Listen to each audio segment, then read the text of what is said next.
Buenas tardes a todos. Y ya vemos que se van uniendo aquí a la charla.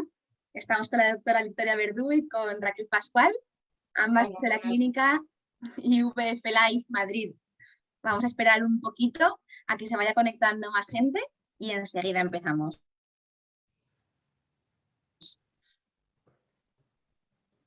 Estupendo.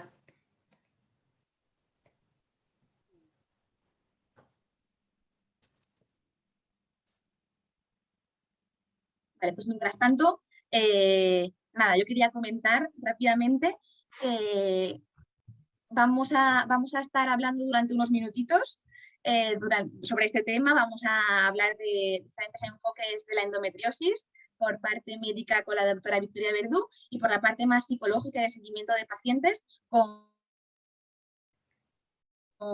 Raquel Pascual, que es psicóloga y enfermera de la clínica. Entonces, después de esta charla, responderemos todas las preguntas que hayáis ido teniendo durante el directo. Entonces, podéis hacerlas si queréis en el botón que tenéis de preguntas y respuestas. Allí las enviáis y nos llegan directamente a nosotros, son anónimas. Entonces, bueno, pues si a alguien le da un poco de apuro, cualquier pregunta nos la pueden poner por allí y la responderemos.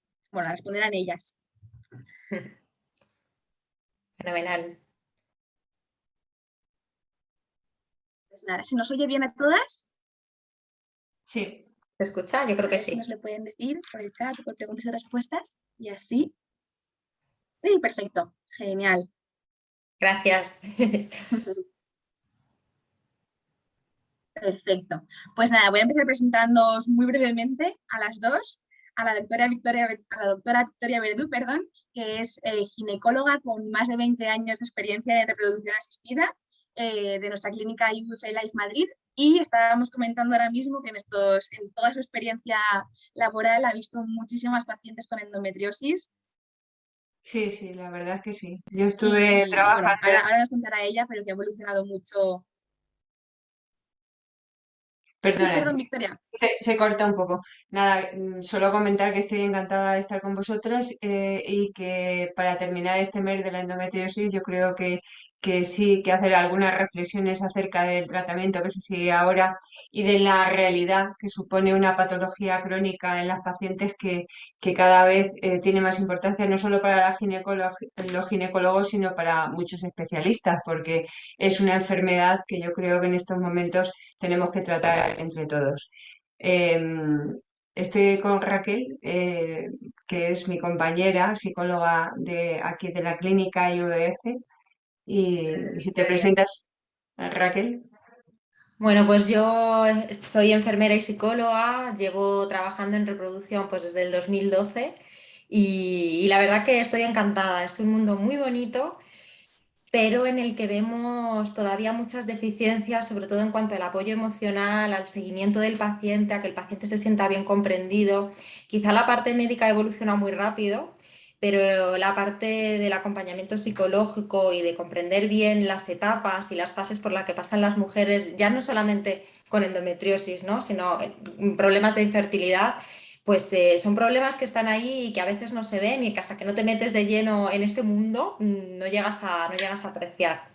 Entonces me parece un tema muy interesante para tratar porque efectivamente muchas de nuestras pacientes tienen esta patología y es algo que no se ha oído mucho, que empieza ahora a sonar y bueno, yo creo que merece la pena prestarle la atención que merece y dedicar más esfuerzos a la docencia sobre este tema y a la investigación. Muy bien. Totalmente. Pues si os parece, para entrar un poquito en el tema, que nos puede empezar a contar Victoria, ¿qué es esto de la endometriosis y qué síntomas tiene? Pues mira, como es una patología benigna, pero muy desconocida, pues a pesar de que me hagas esa pregunta, no tengo ahora mismo la respuesta exacta para decirte qué es la endometriosis. Lo que sí sabemos es que es tejido similar al que hay dentro de la cavidad uterina, el endometrio, que es donde implanta el embrión cuando nos quedamos embarazadas, y ese tejido, pues a veces aparece en situaciones externas a la cavidad uterina. Puede aparecer en los ovarios, que es la localización más habitual, pero sí que es verdad que en ocasiones encontramos nódulos endometriósicos en la cavidad abdominal, en la vejiga, en el pulmón, incluso en las encías. Hay gente que cuando tiene, se ha descrito casos que cuando está con la regla, porque se produce una deprivación hormonal y tenemos la regla, pues se produce sangrado, se puede producir un sangrado gingival. Es decir, que es una patología que afecta a múltiples órganos y que produce una sintomatología muy variada y muy difícil en ocasiones de diagnosticar. Yo creo que con esta definición a muchos nos ha dejado ya un poco alucinados.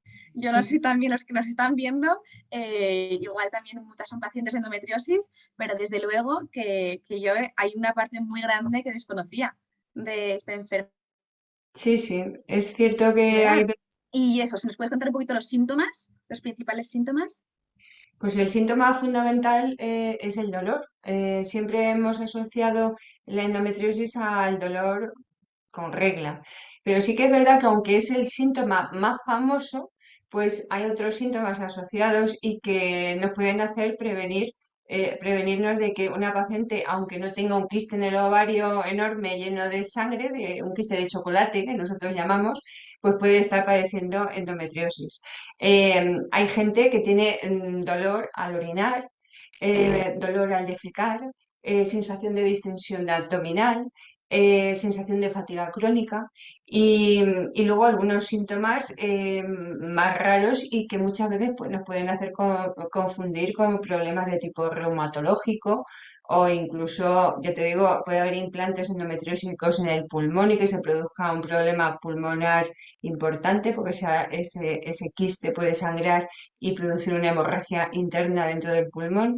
La patología y los síntomas son muy variados. Siempre hemos creído que lo único que pasaba es que dolía la regla y que dolía en el abdomen, sobre todo en la zona de los ovarios, pero en estos momentos sabemos que la patología y la sintomatología puede ser muy variada y a veces no diagnosticable durante muchos años.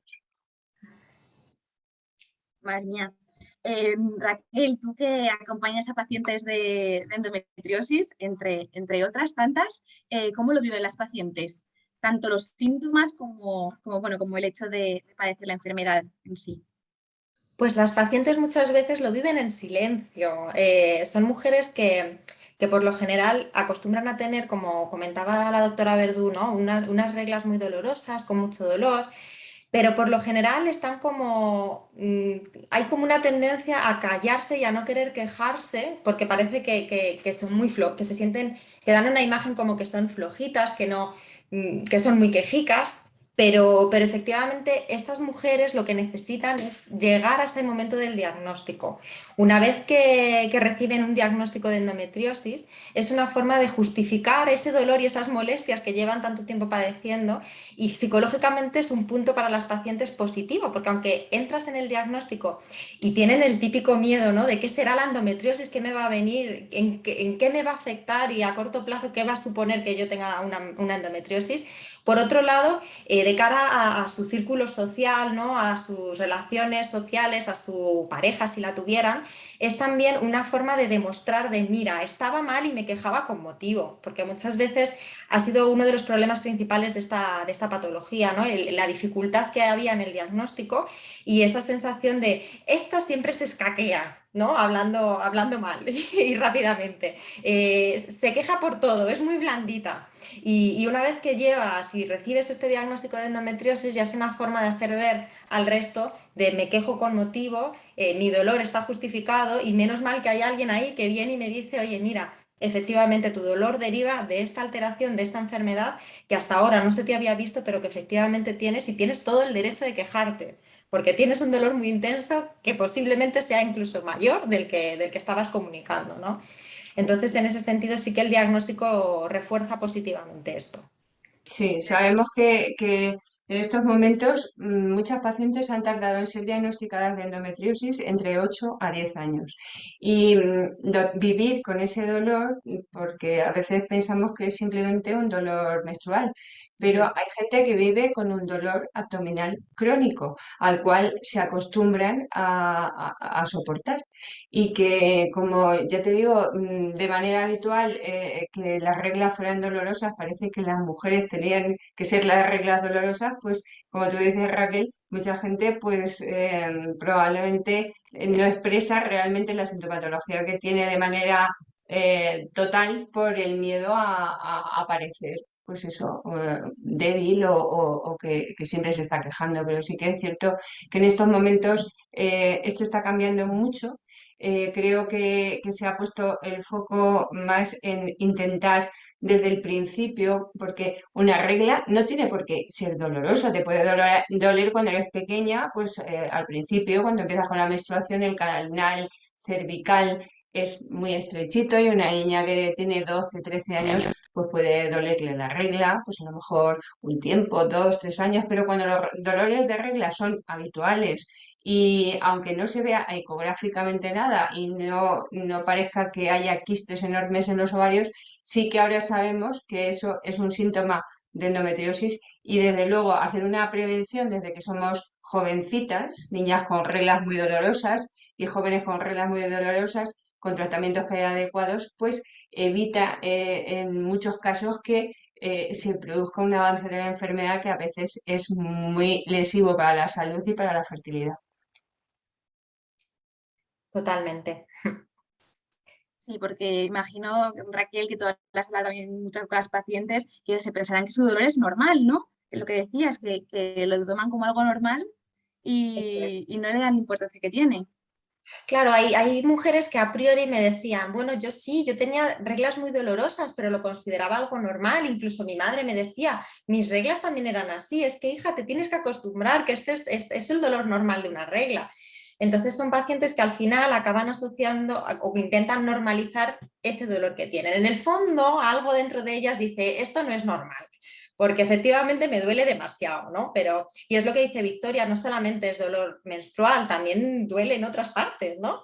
Y según va avanzando la enfermedad, pues más patología se va presentando, más molestia se está viendo y más impacto psicológico está teniendo todo esto, porque por un lado tienes la parte de estoy cansada, tengo dolor, no me apetece moverme hoy, pero claro, si no voy a donde he quedado, me pueden decir que ¿por qué? ¿No? Porque, por lo que hablábamos antes, ¿no? Un intento de evasión, de no ir a algún sitio o de no querer relacionarme a lo mejor. Es el hándicap, ¿no? Y como son mujeres que al final les acompaña todo este dolor toda su vida, o por lo menos hasta que se encuentre una solución más o menos que estabilice todo, la sintomatología, pues les lleva a tener que lidiar ya no solamente con el dolor físico, sino también con la frustración y con el dolor emocional que supone el hecho de tener que estar justificando que realmente tienes dolor y que te duele de verdad. Y que no vas a hacer algo no porque no quieras, sino porque ese dolor es incapacitante hasta el punto de impedirte hacer planes que a lo mejor sí que te apetece hacer. Entonces ahí está un poco la cosa de tratar de encontrar el equilibrio, ¿no? El poner un propio límite al dolor que estás sintiendo. No tampoco dejar que el dolor sea el dueño y señor de todas las decisiones que vas tomando de tu vida.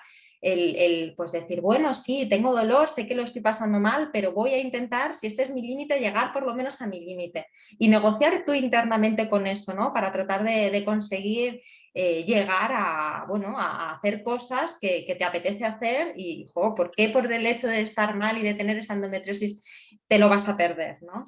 Igualmente está luego el otro lado, hay que también saber decir, pues no voy a hacer esto, me encuentro mal, tengo derecho a sentirme mal y me voy a quedar en mi casa, ¿no? Cansado un poco de dar esa justificación de es que me duele la regla o me duele lo que me tenga que doler. El La hecho presión, la presión eso es, social, ¿no? También la está ahí. presión social de tener que justificar todo el rato, a todas horas, el cómo me estoy sintiendo o demostrar al mundo, ¿no? Que realmente estoy mal y que no es una excusa, eso también genera mucho dolor y mucha frustración. Y esa frustración al final, si no se canaliza, lleva bueno, a un concepto psicológico que se ha hablado muchas veces, que es la defensión aprendida, de indefensión, ese sentimiento de no puedo hacer absolutamente nada, haga lo que haga, voy a tener el mismo resultado porque ni me van a entender y me va a seguir doliendo igual. Y esto puede llevar a estadios de depresión, de ansiedad, pues eso, de no puedo controlar la situación, no veo ninguna salida viable, ni tanto por la parte física ni por la parte emocional, porque ni me solucionan el tema, la enfermedad y el dolor que siento, ni nadie entiende cómo me estoy sintiendo, ¿no? Entonces, esto puede llevar incluso a situaciones de aislamiento, primero de la propia persona que no se siente a gusto con los demás porque los demás parece que no le entienden que no reconocen que tiene este dolor y que no reconocen que se siente mal. Y por otro lado, está el hándicap de es que, aunque emocionalmente yo me sienta mal, es que encima físicamente tengo unos dolores que no se me pasan y no tengo una solución, digamos, que cierre el círculo y me haga sentirme bien de nuevo otra vez, ¿no? O se tarda mucho tiempo en conseguir que esto sea así. Entonces, eso es El un... problema reside también, como os he comentado anteriormente, en que a veces la paciente no está diagnosticada. Tiene problemas, molestias. Yo esta misma tarde en la consulta, una paciente que tiene endometriosis me estaba contando que se estaba haciendo un estudio gastrointestinal, que le habían hecho una colonoscopia, que tiene el Helicobacter. eh, Probablemente podría ser que tuviera un problema gastrointestinal, pero sí que es verdad que a veces no relacionamos este problema que parece solo relacionado con la esfera del útero y los ovarios, con problemas intestinales, urinarios y de otro tipo de síntomas. Y no lo relacionamos los médicos, los ginecólogos, pero tampoco lo relaciona la paciente.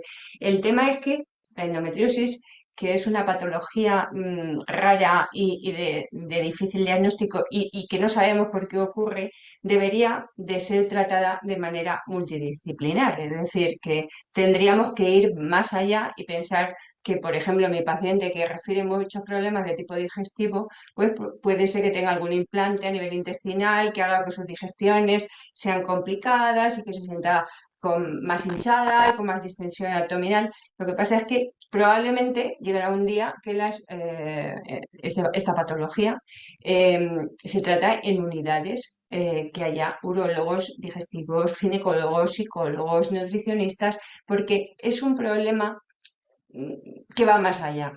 Aunque me voy a seguir hablando yo en este tema, el origen de la endometriosis es desconocido. Al principio pensábamos que lo que pasaba es que cuando menstruamos, esa sangre que sale hacia afuera, pues iba por las trompas y salía a la cavidad abdominal.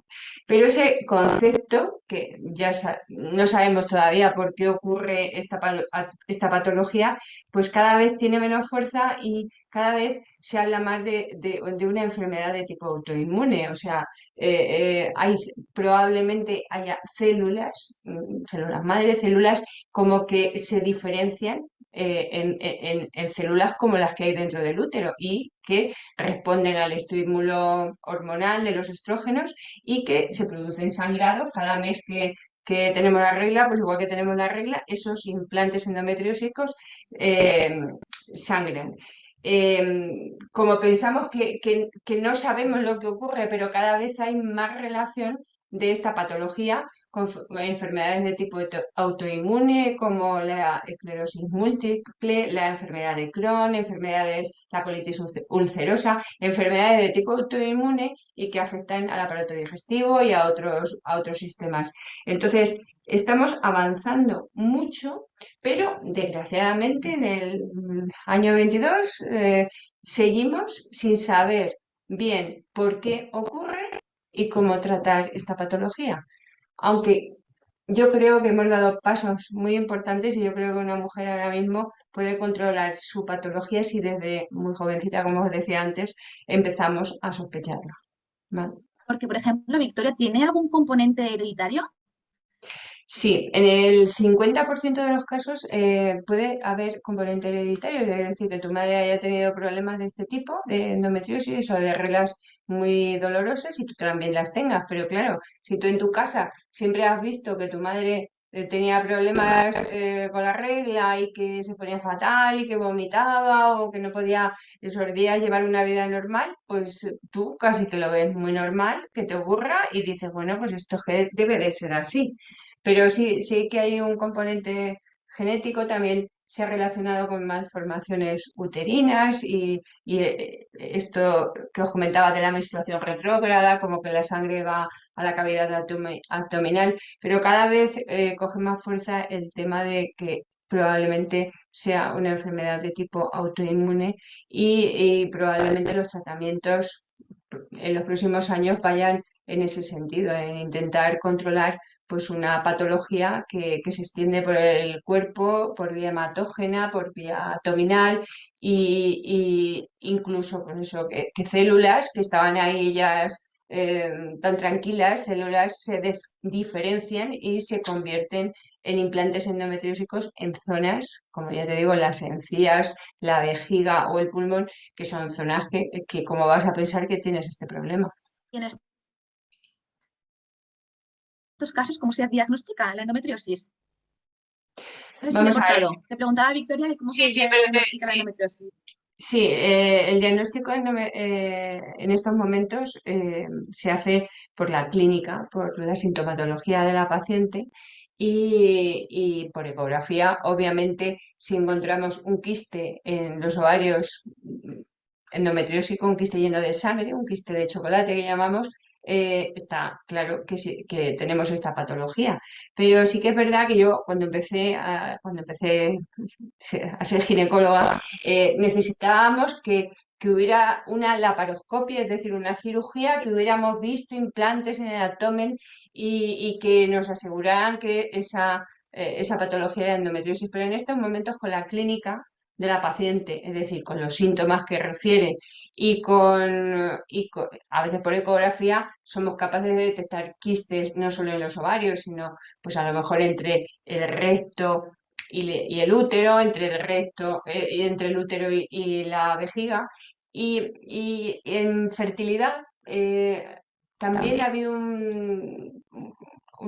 abrirnos los ojos en el sentido de que hay veces que la endometriosis produce como pequeños quistes en la pared del útero que se llaman adenomiosis. Son unos pequeños quistes que se ven por ecografía y que denotan bueno, pues ese tejido que está pues, recubriendo la cavidad uterina por dentro, pues ha penetrado en la pared uterina y eso hace que ese útero pues tenga tendencia a hacer reglas más dolorosas, que la posibilidad de embarazo y de implantación disminuya y son detalles que antes pues no lo teníamos tanto en cuenta, pero en estos momentos sabemos por ejemplo, la adenomiosis, esta patología que os estoy contando, se asocia más a pacientes que tienen implantes, bueno, pues en vejiga, en recto, adenomiosis profunda, que da muchísimo la lata, muchísimo dolor y es de muy difícil diagnóstico en ocasiones. Quiero decir que ya lo de menos es tener el quiste en el ovario, lo de menos o lo de más, porque es muy importante para nosotros porque el quiste que ocupa el tejido ovárico pues se va comiendo la reserva ovárica, la cantidad de tejido ovárico sano que tenemos en los ovarios y para nosotros que nos dedicamos a la fertilidad es muy importante. Pero el problema es que a veces el quiste es el iceberg, la punta del iceberg de una patología mucho más profunda, mucho más molesta y que es de muy difícil diagnóstico y de tratamiento, porque hay gente que vive, yo creo que hay gente que está acostumbrada a vivir en el dolor. No es que le duela la regla, es que ella le duele siempre y bueno, pues a veces están mejor, otras veces peor, se utilizan determinados tratamientos, pero viven instaladas en el dolor. Yo hace poco tuve una paciente con endometriosis y me decía eso, y dice, Raquel, es que de 30 días, 29 estoy mal. Entonces, ella llegó un momento que me decía, he llegado aquí para buscar un bebé y me he encontrado con una enfermedad que no me hubiera esperado nunca. Ya el hecho de no poder ser madre o de tener complicaciones para ser madre es la punta del iceberg. Debajo hay mucho más. Ahora estoy empezando a preocuparme ya no solo por eso, sino por lo que dices tú, ¿no? Molestias intestinales, molestias en vejiga, que a lo mejor me tienen que intervenir para quitarme los quistes endometriósicos, que tengo que meterme en un quirófano, que ya estoy temiendo por mi vida. Entonces, es como que cuando ves realmente toda la implicación que tiene el hecho de padecer esta alteración, empiezan como a relativizar un poco las cosas, a comprender un poco más todo lo que supone el hecho de tener endometriosis y se abren nuevos miedos que inicialmente no los tenías y esto también psicológicamente va mellando, ¿no? Porque es sumar todo el tiempo que llevas padeciendo dolor sin que fuera muy creíble por parte de muchos, el tener que justificar ese dolor, aguantar todo ese sufrimiento y esas molestias que a lo mejor no ibas diciendo, toparte con la infertilidad y sin hablar de la dispareunia, de los problemas de relación sexual, que eso a nivel de pareja afecta muchísimo. Porque es verdad, tú tienes relaciones y te duele, al final tiendes a no tener relaciones. Tu pareja no lo puede que no lo comprenda, porque es verdad, muchas veces hasta tu propia pareja no comprende lo que estás viviendo, ¿no?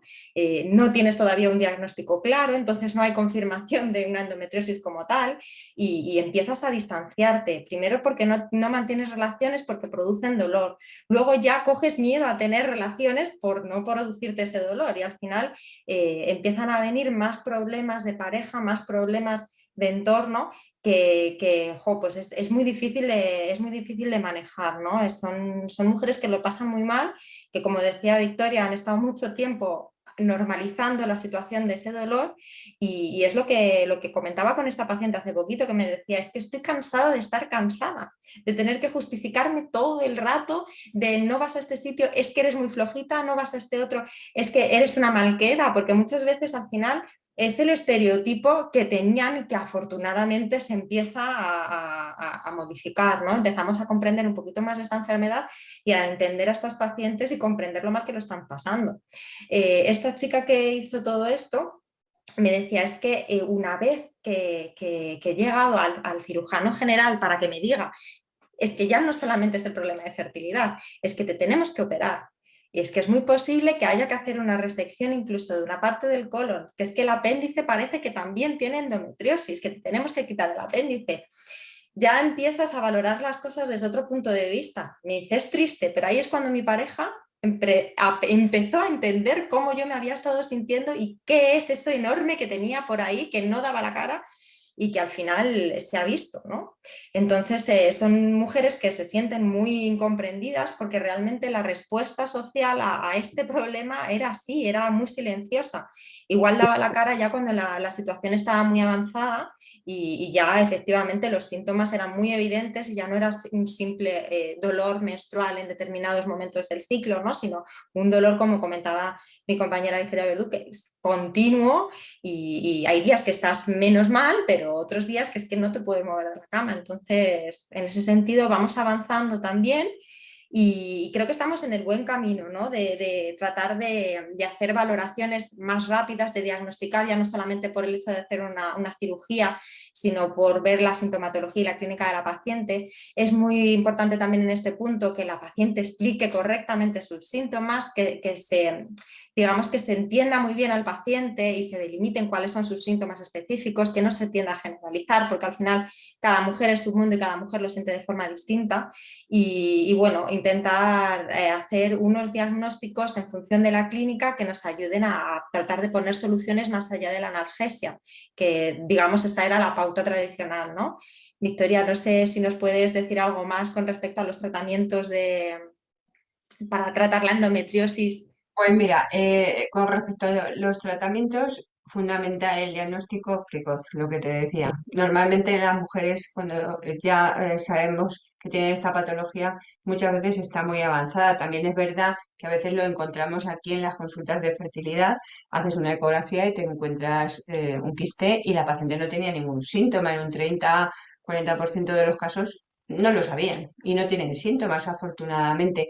Y bueno, pues hay que diferenciar los tratamientos que hacemos cuando no queremos tener niños todavía, que habitualmente, bueno, pues se utilizan píldoras de baja dosis o mini píldoras que llevan solo una hormona, que es la progesterona, que hace que esos implantes, bueno, pues no sangren y se produzca, digamos, como una quietud en esa patología, digamos que somos capaces de controlarla, sobre todo cuando es una patología cogida desde el principio.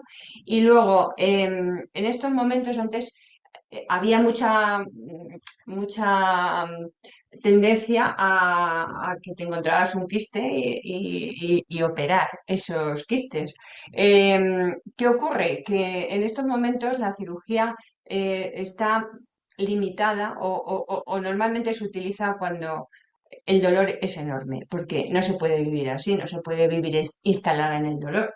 Entonces sí que es verdad que hay cirujanos que son muy hábiles, que saben cuándo empieza la cirugía, pero no saben cuándo va a terminar y que de manera muy delicada pues son capaces de abordar estas cirugías que tienen un componente de quitar adherencias, quitar implantes muy profundos, valorar pros y contras a la hora de meterte más allá o más acá, porque como tú dices, a veces puede terminar una cirugía pues, con una resección intestinal. Quiero decir, que son la gente que se ocupa, los cirujanos que se ocupan de operar este tipo de patologías muy cuidadosos y más en una mujer en edad fértil que saben que quiere tener hijos. Y muy importante para nosotros, los que nos dedicamos a la reproducción asistida, preferimos, si no hay dolor, primero o bien si la señora tiene el proyecto reproductivo, quiere tener un hijo, pues intentar un embarazo mediante muchas veces fecundación in vitro, porque en muchas ocasiones las trompas están dañadas, o bien en el caso de que sea una mujer muy joven y que veamos que es una endometriosis que no hay manera de controlar, pues existe la posibilidad de congelar óvulos, porque, claro, la endometriosis es una enfermedad inflamatoria progresiva, crónica, y en ocasiones tú quitas un quiste y a los 2 años, en un 20-30% de los casos, te ha vuelto a aparecer quistes en otras zonas o en los ovarios. Entonces, solo utilizamos la cirugía cuando no queda más remedio porque la calidad de vida es muy mala, pero sí que es verdad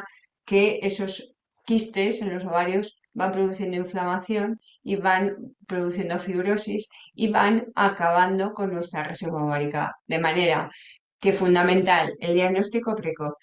Una jovencita con un dolor espantoso de reglas, algo le pasa, eso no es normal. Y luego, si somos capaces de controlar ese avance de la enfermedad mediante píldoras, mini píldoras o píldoras de gestágenos, incluso a veces se pone un DIU con gestágenos dentro del útero para intentar controlar la patología, bien.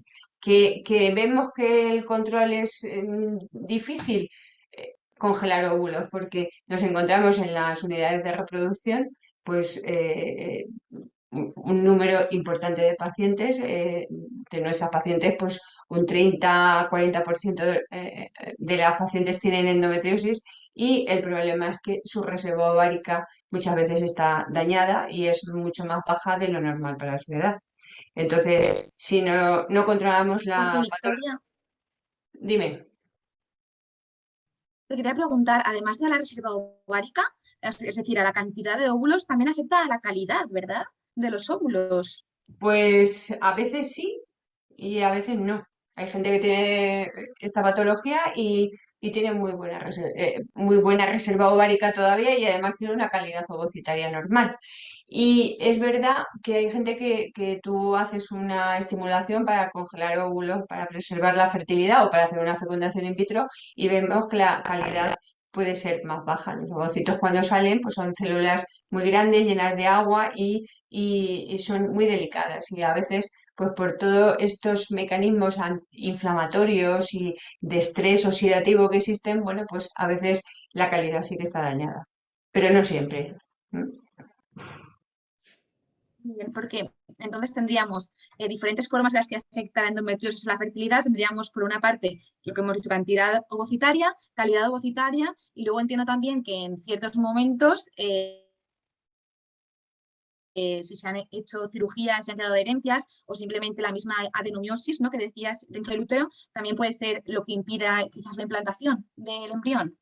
Sí, sí, hay pacientes que vemos en ecografía, pues focos de adenomiosis, que son pequeños quistes en la pared del útero, y que a la hora de la implantación pues puede verse afectada. Entonces, los tratamientos que se utilizan, como te digo, muchas veces consisten en dejar los ovarios en reposo mediante la píldora o mediante otra medicación que se llama análogos de la GnRH, que a veces la utilizamos, pero lo habitual es que utilicemos píldoras, que son muy fáciles de administrar y de una dosis muy baja, para que los ovarios queden en reposo y esos pequeños quistes que hay en la pared uterina tiendan a disminuir de tamaño, de manera que a la hora de realizar una fecundación in vitro y una transferencia embrionaria, el útero esté en las mejores condiciones posibles y con menor reacción inflamatoria a su alrededor. Entonces, es todo un mundo. Endometriosis puede afectar a los ovarios, puede afectar por reacciones inflamatorias a las trompas, de manera que puede producir infertilidad por esa obstrucción, pero luego hay muchas facetas como el tema de la receptividad endometrial, la calidad y la cantidad de óvulos que tenemos que pueden quedar dañadas. Porque también en ocasiones oímos esa frase de que el mejor tratamiento contra la endometriosis es quedarse embarazada para el dolor. ¿Eso por qué es así? Bueno, pues porque durante el embarazo no ovulamos y entonces los ovarios al quedar en reposo, pues durante 9 meses, digamos que esos implantes endometriosísticos al menos están tranquilos, no hay actividad ovárica, no hay actividad de que te baja la regla y entonces era, pues digamos, el tratamiento típico de cuando tenías endometriosis. Bueno, te tienes que quedar embarazada muy pronto, porque eso además es bueno para ti porque va a mejorar tu endometriosis. Sí, durante ese tiempo los ovarios están en reposo, pero luego cuando nazca el niño los ovarios volverán a funcionar y tendremos que ocuparnos de la patología. Quiero decir que era una solución muy antigua y muy topicazo de esta patología. Mm. Perfecto, Raquel, te quería preguntar también un poquito, cuando llega una paciente con endometriosis a la clínica, ¿cómo acompañas tú a estas pacientes? Bueno, pues lo primero que necesitan estas pacientes en la línea de lo que veníamos hablando es que reconozcas que tienen un dolor, que están mal, que se sienten mal y que valides un poco esas sensaciones que están sintiendo y que a lo mejor por parte de su círculo más cercano no sienten, ¿no? Estas mujeres buscan sobre todo comprensión, que alguien les entienda y les diga, te entiendo, tienes endometriosis, sé que lo tienes que estar pasando horriblemente mal porque es una enfermedad muy dolorosa, sé que llevas mucho tiempo aguantando y que necesitas de alguien que te acompañe en este proceso porque tu objetivo ahora mismo es buscar un embarazo, pero sé que independientemente de tu proyecto de maternidad que le tenemos ahí y que vamos a luchar por él, hay mucho más detrás, ¿no? Está esta parte de dolor crónico y de, pese a llegar a conseguir esta gestación, se mantiene la patología, no es algo que de un plumazo desaparezca.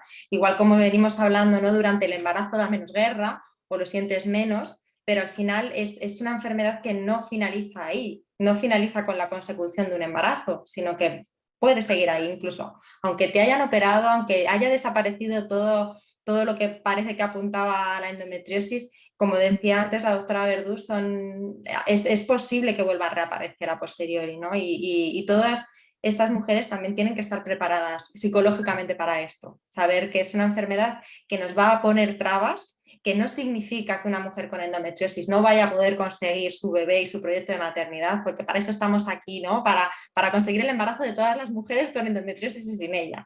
Y vamos, por supuesto, a luchar y a caminar de la mano juntas para conseguir este proyecto tan bonito, porque la verdad, francamente, tenemos un trabajo precioso.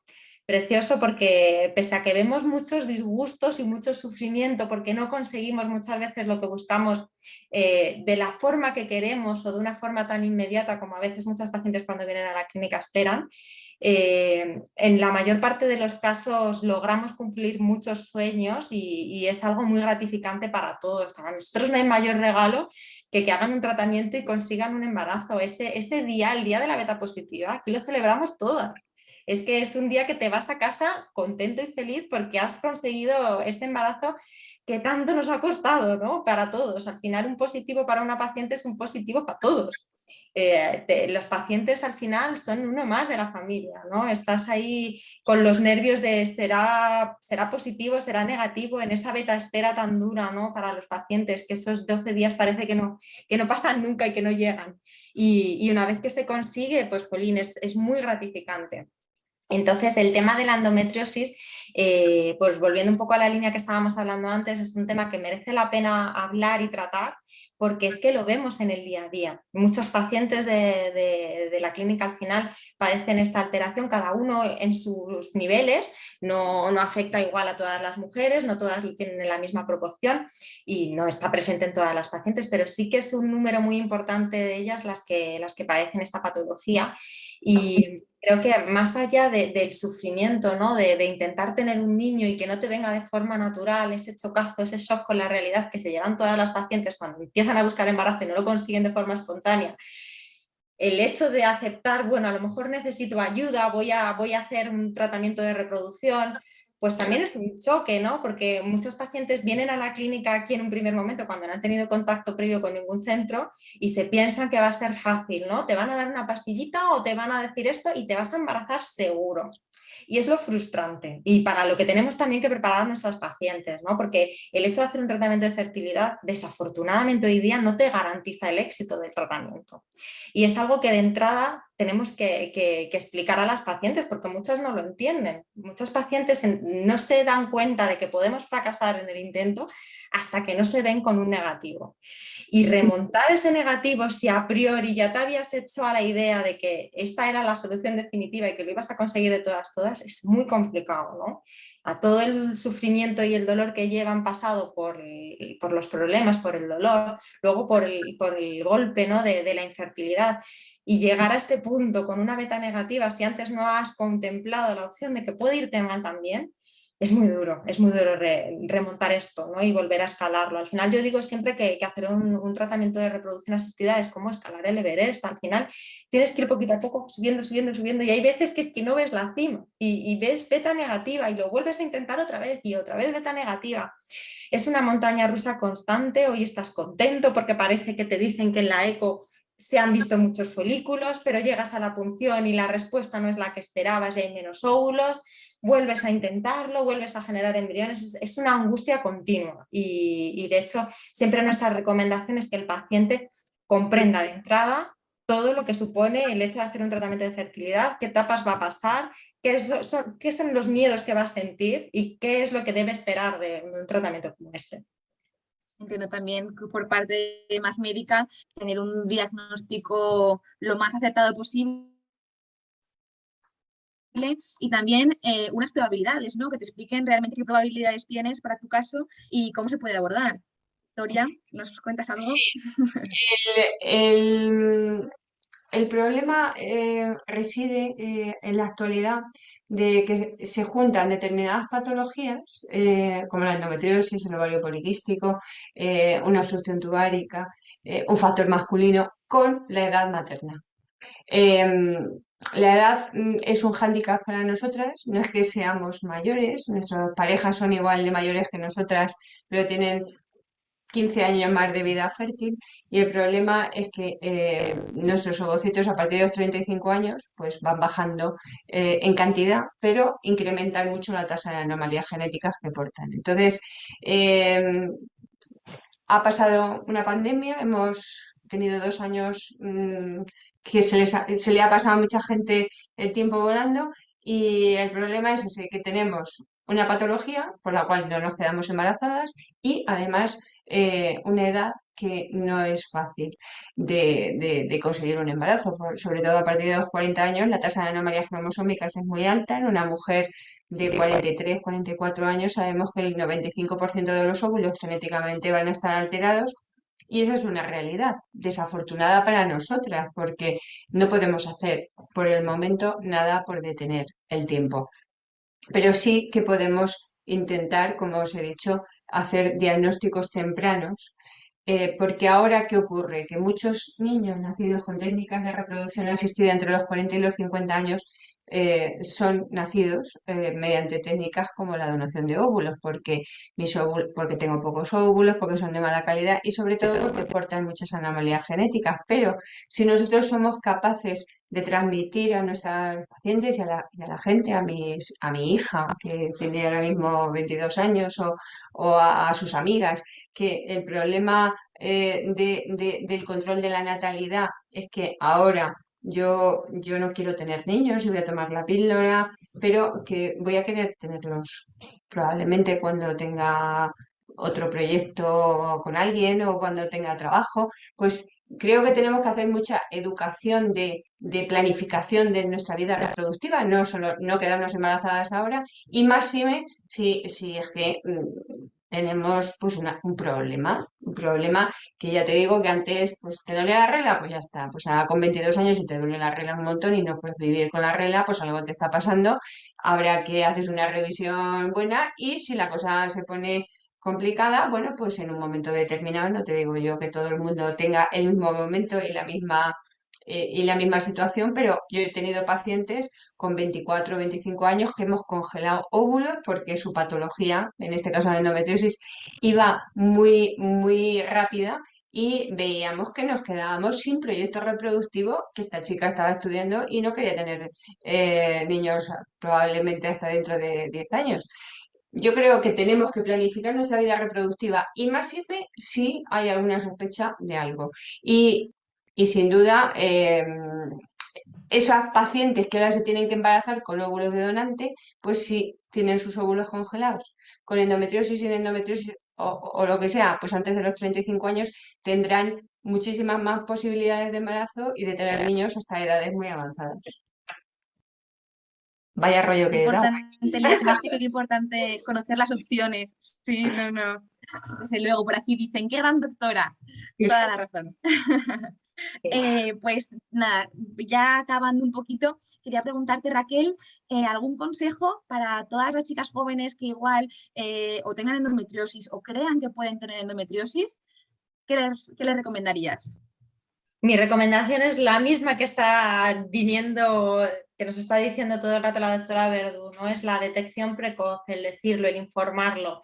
Creo que falta también mucho trabajo a nivel multidisciplinar, como decía. Sería buenísimo que desde el centro de salud, de atención primaria, te dieran las opciones, porque hay muchas pacientes que nos llegan aquí ya con el problema que dice Victoria, ¿no? Ya tienes que pasar a hacer una ovodonación o algún tratamiento mayor y te dicen, si yo me hubiera enterado de la posibilidad de vitrificar ovocitos, no me lo hubiera pensado, lo hubiera hecho a lo mejor. Y yo creo que en ese sentido, pues más información, más asesoramiento, más informarse sobre las opciones que hay, independientemente de que al final sea una endometriosis o no. Como decimos a nivel social, hoy día pues se tiende a buscar el embarazo mucho más tarde, ¿no? Y efectivamente, a partir de los 35, la reserva ovárica y la calidad ovocitaria empieza a decaer y esto es un hecho. Si tenemos la opción, al menos, y la conocemos, de que existe la posibilidad de preservar fertilidad, pues es un seguro que tenemos ahí, ¿no? Que lo necesitaremos o a lo mejor no lo necesitamos, pero sobre todo en mujeres que al final forman su proyecto de vida y su planificación con esta idea de quiero ser madre en un futuro, lo tengo súper claro, pues que conozcan esta alternativa que por supuesto está ahí y bueno, que puede ahorrarte de cara al futuro el tener que optar a otros tratamientos que cuestan mucho, que emocionalmente también cuesta mucho y psicológicamente aceptar a priori. Muchísimas gracias a las dos. No sé si queréis añadir alguna cosita más o empezamos igual con el turno de preguntas.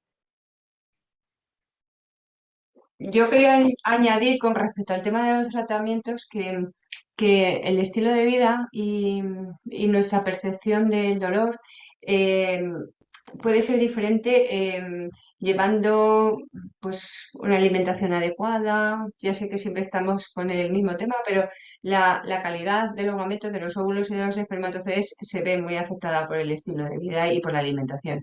Y yo creo que dietas adecuadas, ricas en frutas, en verduras, en antioxidantes, porque esto es una enfermedad que produce mucho estrés oxidativo, mucha inflamación. Entonces, dietas antiinflamatorias y luego mucha gente nos pregunta acerca de terapias alternativas, la acupuntura, la homeopatía.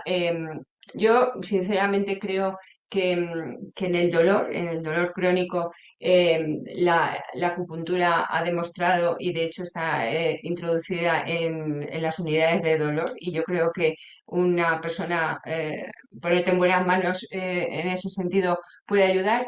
Y luego, bueno, pues lo que está claro es que reducir el estrés es matador para esto y para todo, para la endometriosis. Reducir los niveles de estrés, llevar una alimentación adecuada e intentar llevar una vida más tranquila, el reposo, se ha demostrado que puede mejorar la sintomatología, ese dolor crónico exagerado. Entonces, yo creo que cuando estamos con esta patología y con otras, pero con esta concretamente, y estamos mal, hay que replantearnos nuestra vida y decir, bueno, vamos a vivir de una manera más sensata, nos vamos a alimentar mejor, nos vamos a cuidar más y vamos a descansar más. Eso puede mejorar mucho la calidad de vida de las pacientes con endometriosis y de todas nosotras. De todo en general. De todo el mundo, de quien no tenga problemas reproductivos también. Perfecto, pues os voy a leer algunas preguntas. Quería recordar que se pueden hacer las preguntas en el botoncito de preguntas y respuestas, que veo que hay gente preguntando en el chat, pero también se pueden hacer en la parte de preguntas y respuestas. Justo con el tema de la preservación de la fertilidad, de congelar óvulos, tenemos una pregunta que dice: si no sabemos la calidad de nuestros ovocitos y queremos congelar óvulos, ¿qué cantidad sería adecuada congelar? Victoria, para ti. Pues mira, eso es lo que nosotros queremos tener óvulos congelados por debajo de los 35 años porque es cuando la tasa de anomalías genéticas es más baja, está en torno a un 25%. Pero bueno, yo creo que congelar entre los 35 y los 39, 40 años, si no quieres tener niños aún y además tienes una patología como esta, pues está indicado. ¿Cuántos queremos tener? Pues nosotros puestos a pedir, querríamos tener 15 óvulos congelados, 20. Pero sí que es verdad que estas pacientes en muchas ocasiones tienen una reserva ovárica disminuida. Sin ninguna duda, creo que cuando congelamos óvulos no podemos pensar que estamos preservando la fertilidad, no es un seguro de fertilidad. Pero sí que es verdad que tú estás congelando o guardando una parte de tus posibilidades de tener niños en esa edad que tú te has dado cuenta que tienes esa patología y que quieres tener niños, pero no es el momento adecuado porque no es el momento emocional, económico, de trabajo adecuado. Entonces, ¿cuántos querríamos tener? Pues sí, querría tener 15 ovocitos congelados, pero si a lo mejor tengo una baja reserva y congelo 4 o 5, pues a lo mejor puedo hacer 2 estimulaciones y acumular un número de ovocitos que me ofrezca en el futuro la posibilidad no segura de tener niños con mi carga genéticamente míos. Ya sé que es como una ilusión pequeñita, pero o algo que no nos consuela. Cuando un varón congela semen, pues congela millones y millones y tenemos espermatozoides para hacer varios tratamientos. Pero sí que es verdad que los óvulos son muy valiosos y a determinadas edades, pues un ovocito de una mujer joven, aunque tengas una endometriosis importante, pues puede dar lugar a un embrión que esté bien y que tu hijo lo puedas tener con tus propios gametos dentro de unos años. De manera que tiene que ser personalizada la opinión, pero cuanto antes se diagnostique y cuanto antes congelemos, mejor. Yo hace poco tuve también una paciente con este problema, ¿no? Iba a preservar fertilidad y cuando empezó a hacer toda la estimulación se vio que no había respuesta. Entonces, yo creo que también es muy importante de esto informar bien al paciente desde la primera consulta, que yo creo que se hace, de las opciones y de lo que supone el hecho de tener ovocitos vitrificados, porque el hecho de tener 10 óvulos no significa que voy a tener 10 embriones. Y muchas veces estos términos sí que les bailan un poco al paciente, ¿no?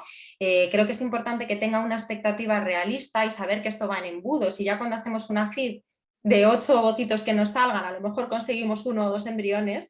Cuando hacemos una preservación de fertilidad tenemos que entender que necesitamos un número suficiente como para luego desvitrificar el ovocito, microinyectarlo con el espermatozoide, generar el embrión y que el embrión encima nos llegue a blastocisto, que es lo que solemos transferir para poder conseguir un transfer válido para conseguir un embarazo, ¿no? Y bueno, con esto ajustar un poco las expectativas y en la línea que decía Victoria, pues efectivamente tener menos de 10 ovocitos al final no nos garantiza nada, tener 40 tampoco, porque nunca sabes la calidad, al final ves el óvulo pero no ves la calidad que tiene el ovocito, pero al menos ya tienes más opciones que si contaras con un número reducido de óvulos, ¿no?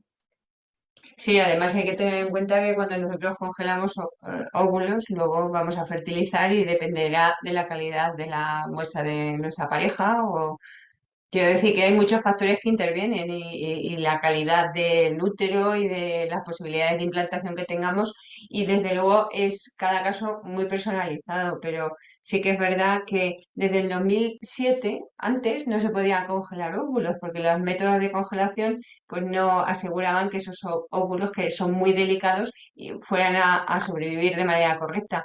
Pero si en estos momentos yo creo que un gran logro para las mujeres fue el control de nuestra natalidad. Bueno, lo creo yo, lo creemos todo el mundo. Cuando empezó la píldora, la mujer cogió el mando de la posibilidad de embarazarse o no. Pero es que en estos momentos también podemos coger el mando de poder decidir un poco cuándo queremos ser madres, sabiendo las limitaciones que tú comentas. Pero sí que es verdad que nuestra vida fértil es muy limitada y que tenemos que ser conscientes de ello. También en este sentido, en las clínicas del grupo IVF Life hacemos estudios de la reserva ovárica gratuitos que puede ser muy interesante para cualquier persona, por ejemplo, como quien ha preguntado, que pueda estar interesado en conocer el estado de su reserva ovárica. Por supuesto. Yo creo que al Vale. final eso lo debería hacer todo el mundo, ¿no? Toda la gente que tenga proyecto, ¿no?, de una futura maternidad, hacerse un chequeíto para ver cómo va la reserva ovárica y también en ese sentido pues saber si te puedes esperar y relajar un poco más o por el contrario te das cuenta que tienes una reserva justita, una antimuleriana bajita y que convendría acelerar un poco los planes. Es lo mismo que comentaba antes la doctora Verdú, ¿no? Hacer una buena planificación de tu fertilidad y de tu proyecto reproductivo.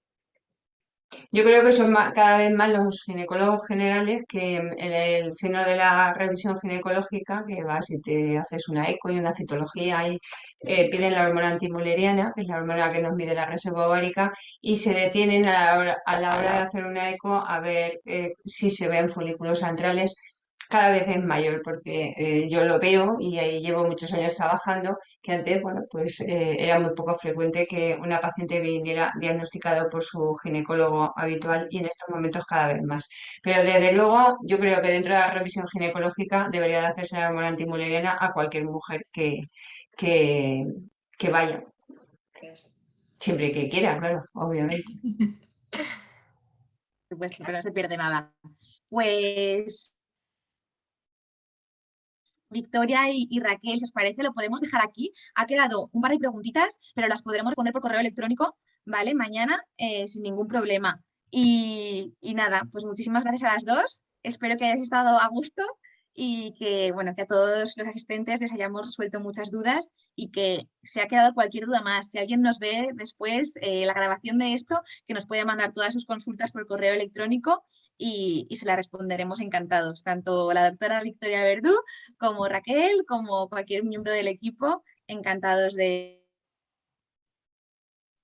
ayudar y de aportar un poquito de luz a este tema, que como ha comentado la doctora Verdú, aún queda mucho por saber al respecto.